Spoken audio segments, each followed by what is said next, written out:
Ever since The Force Awakens came out, and again when Rogue One did, it's been shown to me that I'm not smart enough to be a film critic or reviewer. The faults pointed out in those two films by reviewers that I've grown to trust are invisible to me. Try as I might, I cannot find the supposed fracture down the middle of Rogue One that the critics maintained was a visible blemish from having two dissimilar directors. Nearly all the supposed negatives of The Force Awakens are lost on me as well, no matter how many times I view it. So it is with great surprise that I now find myself feeling like the odd man out in the land of the blind people. My trusted reviewer gave The Last Jedi the grade of an A-, calling it a treat from start to finish, a visual feast and a memorable leap forward in the unfolding richness of the Skywalker saga. For the first time, I feel not only that I have something to say, but that I can't contain it. I feel like a man trying not to wince after having a surprise gulp of urine. I can't pretend I'm okay with this. I've not watched a single review other than to check the soaring percentage rating at Rotten Tomatoes, and then skipping to the final grade on my favorite reviewer's spoiler-free stamp of approval. I think Rian Johnson has achieved what I thought to be impossible. A movie with faults so glaring that even I see them. And let's admit this, every movie has errors, has faults, and every story has mistakes or gaps somewhere. The trick on that grand scale of movie making is to distract the audience from those errors and keep them moving forward and following the story and the characters. Hey, if you like the story and you believe it, and you love the characters and care about what happens to them, you can ignore the glitches and mistakes. And that's what makes The Force Awakens work, people, as well as the original trilogy. When you abandon good story and characters, all we're left with as an audience is the mistakes to occupy us. And why should I care? Well, for one, I waited 2 years to see the continuation of a good story, and I dropped $100 of money that I don't really have to take my family to see it. Oh, so yeah, I should care. So how the heck did this movie, which feels like it was meant to be two movies, get mashed together into a single meandering train wreck? My only hope is that it means that Kathleen Kennedy realized just how bad Ryan had screwed the pooch on this one, and that she said to take these two failed attempts at capping off the trilogy and then mash them together so that someone can step in and make another third film to make sense of all this mess. I honestly believe they must be trying to give him a dignified way out instead of just putting him in front of the firing squad like he deserves. It's the only explanation for a movie that had 2 second acts and 2 third act climaxes. I honestly thought the movie was ending on 3 separate occasions. I had to make a pact with myself not to look at my watch, unless I accidentally figure out a plot twist or fail to be scared because I realize that there's too much time left for a certain plot mechanic to be final. This was a pair of bargain basement Empire Strikes Back ripoffs, strapped onto the back of a pathetic shadow of Return of the Jedi, with a final slapdash attempt at an Empire Strikes Back ending that was scotch-taped onto the end of the end of the end. How many times can the rebellion badly execute a mass exodus with their pants down in a single film? With each time being the end of the resistance. Each time suggesting that this ragtag bunch of what seems to be like the same 15 people that we see all the time with 3PO thrown in is the only thing actually holding the galaxy out of the reach of the First Order. Each time it seems like a trick to use as few people as possible and reuse the sets and reuse the same plot device, like they'd run out of money or something. Each time this ineffectual group of lovable has-beens that really didn't stand for anything other than just hiding and providing a beacon for fence-sitters to flock to, was hopelessly outgunned and outfoxed, and totally without a plan to build anything other than a secret base to hide in. And time was ticking, and the doomsday clock was striking 12, so when Kylo says to Rey, "Let the past die. Let the rebellion and the First Order and Jedi and Sith all die," I was so weary of it all, I was like, yeah, listen to Kylo, he's hit it right on the head. Let this ridiculous fake pretense of a climax be the final one. Oh no. But there was yet another second act, regrouping amidst the ashes of defeat, building up to another third act finale waiting. Instead of sitting breathlessly waiting for death in a transport, it was waiting for death in a cave. I was numb at this point, utterly numb, and I had a sickening feeling that Ryan wasn't done making a string of pretty-looking epic final battles, and I was right. He hadn't done a ground battle yet. So he did one, with 9 surface skimmers spewing beautiful red dust in front of 12 super beefed-up AT-AT walkers, and a walking battleship towing a mini Death Star weapon to a locked door the rebels are hopelessly trapped behind. Oh, Siege? Anyone? Have we heard this one before? The story. Let's start at the more obvious failures of the script writing here. How the heck did Ryan think he could get away with a stupid plot mechanic of the rebel fleet slowly running away in front of several destroyers and Snoke's flagship for an entire hour? This whole "we can't catch them, but we can match them and keep firing just to let them know we're here" is stupid. Snoke wouldn't have stood for that, and Kylo wouldn't have stood for it, and neither did I. Here's why. In any movie, the first act sets the parameters of the world the movie takes place in, and what is possible or not possible in that world. Once established, we believe it, and we move on. The trouble here, there were 7 movies before this that established the parameters and laws of what was possible in the Star Wars universe. In the opening act, Rian Johnson ignores all those mechanics of how gravity and how destroyers work, how fast they really are, like, let's say, they're able to chase down the Tantive 4 in A New Hope pretty easily to get Princess Leia. Come on. Or that TIE fighters are always scrambled first every time the rebels are spotted. I mean, did Ryan not watch Rogue One? Or Return of the Jedi? Or The Force Awakens?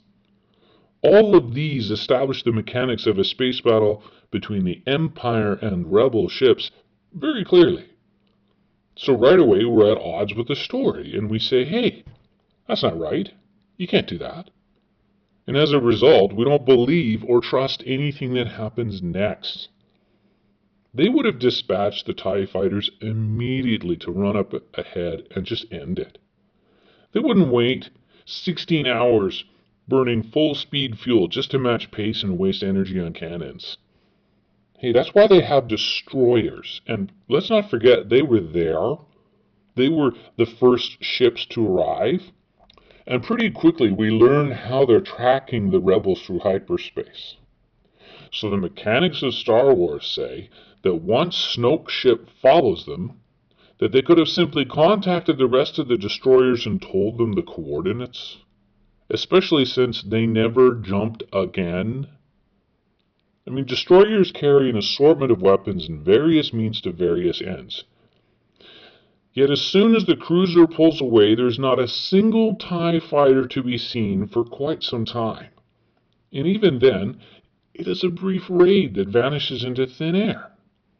And I know they still had TIEs because they were still around when the Resistance light jumped the first time. And I know they still had a bunch later on, because they got sent down to ineffectually shoot at slow surface moving skimmer fighters, whatever the heck those things were, during the second end of the movie. You can't even pull off death from above. Those TIE fighters could have lazily circled or hovered over that open salt desert and just blown them all to pieces. But no. No, logic can get in the way of the visual that Ryan wanted in his movie, of little streaks of red dust swirling around in front of a row of super-armored double-sized AT-ATs. But back to the ridiculous slow-speed destroyer-cruiser chase. That was not the entire First Order fleet. Somewhere during that 16 hours of it, I guess we'll just sit back here and shoot until they run out of gas, another destroyer would have hyper-jumped in front of them and blown them up. Well, scratch that. Let's just say that this was the last of the First Order fleet, and then just one of them, maybe even Snoke himself, could have hyper-jumped about a half a second in front of the cruiser and just turned around. But alas, no logic can be allowed to get in the way of the image of Ryan trying to one-up Rogue One and their Corvette ramming a destroyer by doing it with a cruiser at a light speed instead. Plot holes be damned, we're going to do it anyway because it's going to look cool. The problem with a string of climactic showdowns is that it is tiring and repetitive, a lot like me right now. But that's not the only issue. There's the problem of scale, which leads to problems with logic. It's very difficult to come up with a logical chain of events where an all-or-nothing showdown can be resolved into a bigger all-or-nothing showdown, which is then resolved into an even bigger all-or-nothing showdown. And that's why every stage of the movie came across as manipulative and contrived. For example, the TV series Outer Limits would never stoop to accepting a faulty doomsday clock device the way Ryan slapped it on the screen. The producers of Outer Limits give their audience more respect and credit. The first showdown was getting all the transports off the planet while the big reactor cannons on the Dreadnought ticked down to the last second. We don't need a showdown in the opening sequence, let alone a ridiculous one where Poe takes out all the cannons on the Dreadnought single-handedly. It is true that he blew up the guns on the bottom side of a destroyer while escaping with Finn and the stolen tie in The Force Awakens. But in that story, they had the element of surprise, and were already in the middle of those cannons when they left the hangar. That's not the case with Poe in the current situation. Ryan liked the Force Awakens scene so much that he copied it, and then had to one-up it. Now he has to find a way to destroy the Dreadnought, and the reason is stupid. Poe wants to destroy it because it's there. Why did the chicken cross the road? The logic error is that there would never be a Poe against the lone Dreadnought situation, ever. The First Order fleet was coming out of warp, ready for a final battle against the entirety of the rebel military. TIE fighters would have been scrambled immediately. But Ryan gives us a rocket booster welded onto the back of Poe's T-70.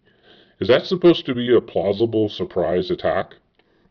I mean, hey, I like Poe, but making him capable of taking on a destroyer the size of the Dreadnought single-handedly, I could feel my excitement diminishing. Oh no, it's not going to be one of those kinds of movies, is it? I start thinking. Anything can happen and will happen. How does Ryan ramp it up? Poe wants to blow up the Dreadnought, but you can't make Poe look like more of a spoiled glory hound than he already does at this point. So Ryan points the reactor cannons at the calamari cruiser. And it goes from a wouldn't it be cool if Poe moment into a different situation where the fate of the entire rebellion is at stake again, and you can see the cannons starting to power up and glow. Okay, so Ryan gets his fleet battle now, and how does he put another ticking doomsday clock in there? Make all the bombers die, so that there's only a single bomber floating over the top of the Dreadnought. And the pilot has a family, with one of those little necklaces where each person gets half a heart pendant. It's all or nothing, wrapped within an all or nothing, and now I'm visually reminded of all the families that are going to miss these brave soldiers who wouldn't be dying if it wasn't for Poe and his unplanned daredevil attack in a single destroyer amidst many. I was literally thinking, what on earth? Surely Poe knows there was going to have to be bombers going in a straight line over this Dreadnought, right? Oh well, as long as he knows he'll survive, I guess. Poe sacrificed both rooks, both bishops, and both knights to take the opponent's queen off the board. Even my kid knows not to do that. And here's another problem. Those Dreadnoughts have shields. Yeah, they do. Big ones. I didn't see them take out the shield generators, and surely they would have been up when they hyperjumped into orbit above the rebel base. And we know that an X-Wing is not a wispy ghost that can spirit its way through a shield barrier. We know this from Return of the Jedi and from Rogue One. Ships break up when they plow into a barrier, and an X-Wing has less speed, destructive energy, and armor than a missile. And missiles just bounce off. Oh, but yes, we can ignore that because Poe has a Roman candle duct taped to his backside, remember? All is forgiven.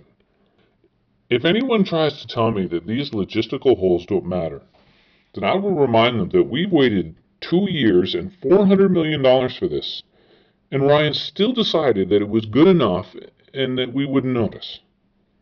Hey, Outer Limits has better production values than this. But let's go backwards to the shootout at the OK Corral. Now, the Rebels don't have enough fighters because of Poe, who is already less likable now than in the previous movie. So where are the other destroyers at this point? Were they looking around like cats at something else? Hey, look at that shiny thing. Wow, shiny. Oh, the fleet jumped away. Oops. And then the end of the movie. Whew. Well, at least it should have been. If you weren't a ham-handed hack, you could put a nice second act in the middle here and figure out how to develop the characters a bit, and you could have the skeleton of a decent hour and 45-minute movie.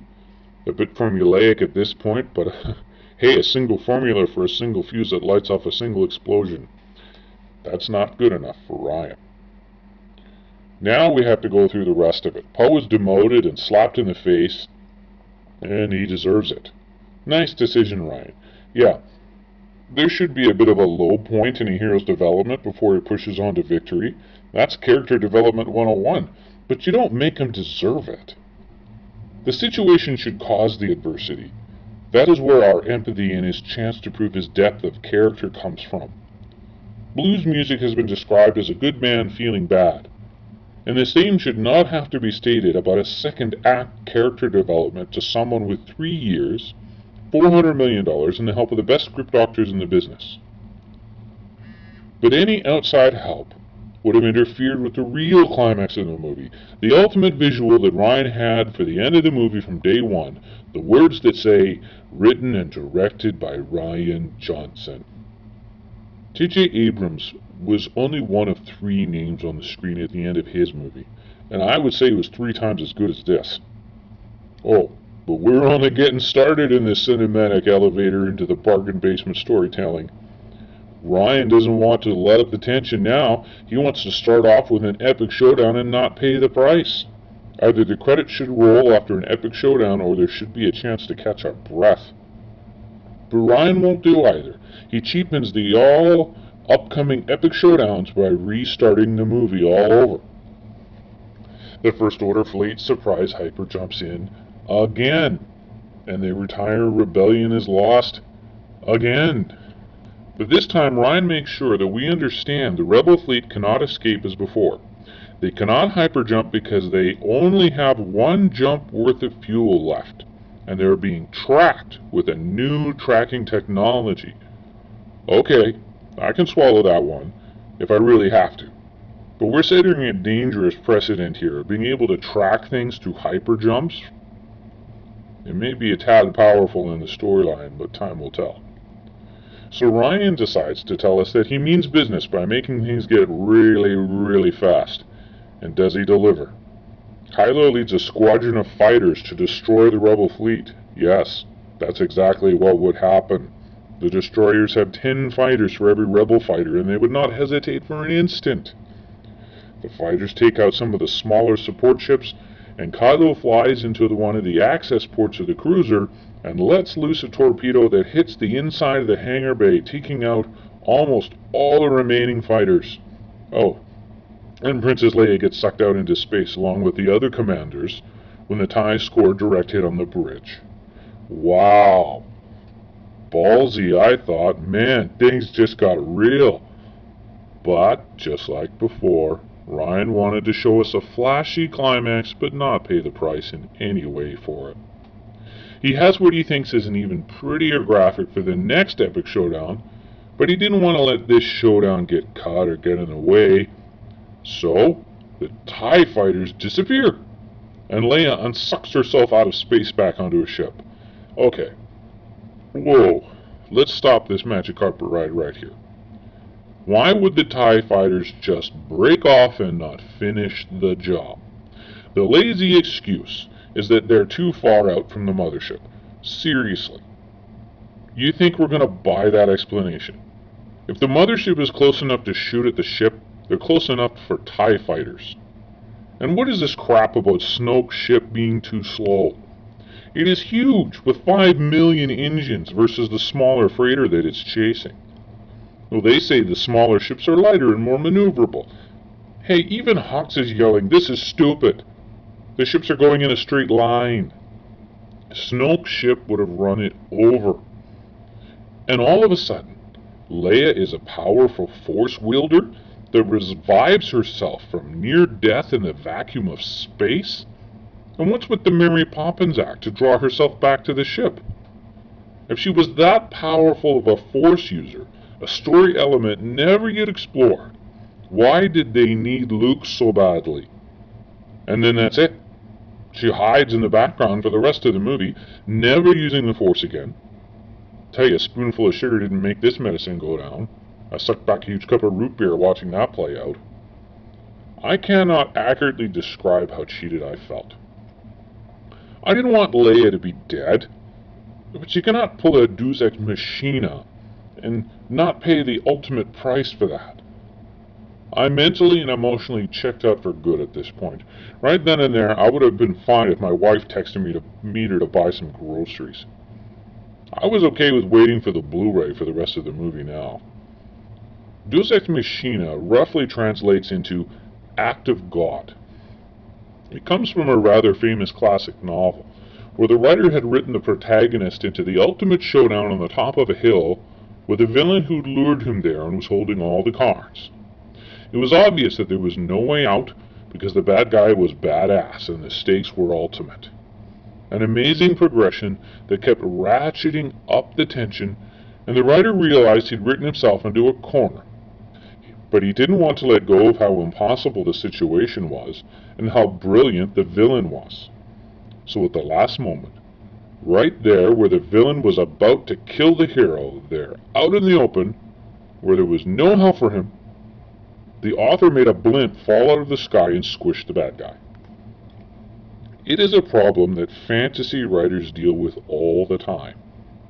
When both sides have spells, how do you lay the ground rules and establish the physics or rules of that universe? Why doesn't the good guy just dig deeper than he ever has before, and then his spell is more powerful than it ever has been before, so he can get out of a situation that is worse than ever before, and then rinse and repeat? Lucas struggled and lost badly against the challenges of establishing a scale of power for the Force in the prequels. I remember vividly, in the second one, I don't know, they all sucked and blend together. They are a singular blur of a train wreck.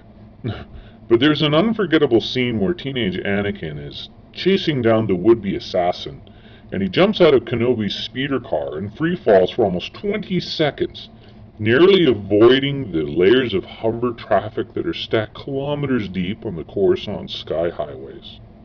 He avoids splatting himself on the windshield of vehicles whipping past at 100 miles an hour while he falls past at terminal velocity, only to land unharmed on the trunk of the assassin's car as it whizzes past at 100 miles an hour and he's falling onto it at terminal velocity. Kenobi rolls his eyes, rightfully so, and says, "I hate it when he does that." I could not muster up a single pinch of dried mouse excrement worth of interest in anything that happened after that point in those movies. The same thing when Leia demonstrates that she can survive without oxygen. No, wait, even better. She can revive from being already unconscious and frozen in space without oxygen and then fly. From this moment forward, we have to watch out for Ryan giving Jedis instant regeneration of appendages or instant healing of fatal burns when he writes himself in a corner, or decides to shock us with a visual but doesn't want to pay the price. He will not care that Anakin, the balancer of the Force and immaculately conceived by the Force, could not do either of those when he was amputated and burned at the edge of the lava. But Ryan just might make it happen, if it's the only way out of an impossibly awesome visual and he doesn't want to pay the price. It will be inexplicable, like God or women, but it will happen. So, Leia flies back to the ship, gets in and falls back into a coma because Ryan wants a cool surprise scene where Leia is surprisingly out of her coma again, and bursts in and shoots Poe. Cool visual. Can't wait for that.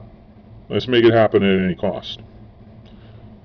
So with the Leia is dead and the rebels are completely destroyed epic movie twist climax now in the bag, oh, it's time to ramp it up again.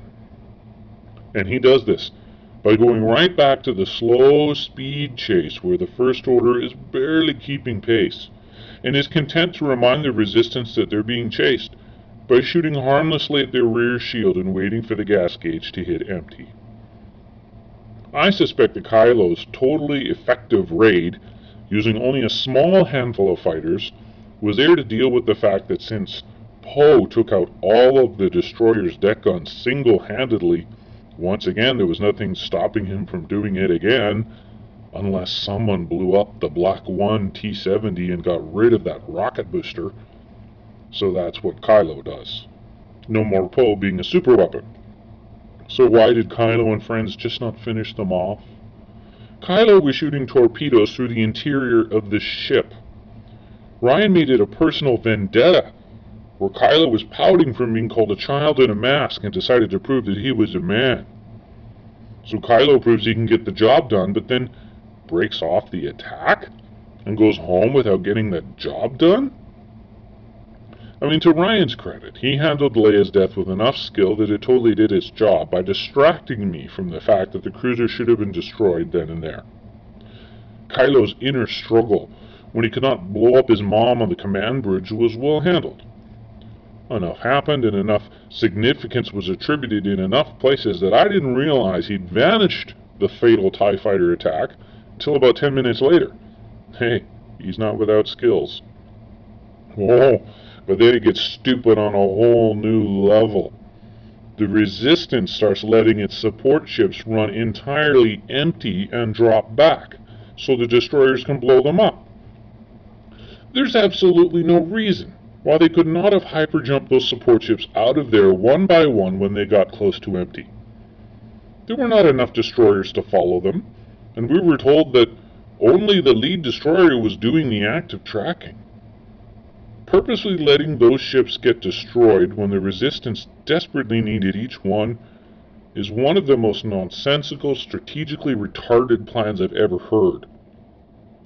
Throwing 20 or 30 souls on each one and scattering them in every direction was not as risky as letting every single ship blow up and then cramming the entire Resistance into life rafts and idling towards a planet that was just over there on the left, while the whole First Order fleet is still lagging behind. What idiot isn't going to watch for lifeboats when they're following the last ship in the Resistance? That's not a plan. It's insulting. The reason given is that the plan was good enough because the First Order destroyers weren't scanning for small craft anymore. Says who? They didn't need to scan at all. Snoke lets Rey look through a giant magnifying glass so she can see all those lifeboats in the Resistance convoy getting blown up. And let's do another whoa and stop right here and think about this. All you who think this is a good movie, here is a plot hole and a nonsensical situation. We're supposed to buy this. Snoke shoves Rey in front of a big, giant magnifying glass. At this point, has no one picked up on the fact that Rian has painted Snoke as a hermit who hides from technology? For starters, much earlier on, we see that Snoke has no idea Hux has built this huge-ass tracker device on his own ship. And now, this massive ship, bigger than anything we have seen before, is so slow it can't catch a Honda Civic, and has no way to detect small little ships without a magnifying glass. I saw this thing the moment they entered the throne room. The entire time Snoke was monologuing, I kept staring at this weird thing, and it had a feeling that it was something familiar. And then Rey is forced to look through it, and has a full-on Return of the Jedi moment from the Death Star and the Emperor. The message this sends is massively confusing. We're channeling Return of the Jedi here, in the second act of the second movie in the trilogy. And the kiss of death for it all was right there on screen. Snoke was not a person. He was CGI. With all the efforts that J.J. Abrams did to avoid CGI with characters, if at all possible, we get bad CGI. At this point, I paid no attention to anything Snoke said, because he wasn't real. The Emperor was real. This guy's a cartoon. It was no surprise when the First Order fleet started picking the lifeboats off one by one, probably by visual sighting alone from that big magnifying glass tech they had. If only the secret plan of flying lifeboats straight to that nearby planet wasn't spoiled by the captured hacker thief. Oh, if only. And what was with Finn being able to come and go as he pleased from the fleeing convoy? I'm sure the First Order was scanning for that type of thing. And if the plan early on really was to let all the support ships get blown up because the First Order was tracking the lead ship of the Resistance, then this whole mess could have been averted by sacrificing the cruiser by jumping it to one system while all the support ships and fighters in a ton of fuel jumped to a different one.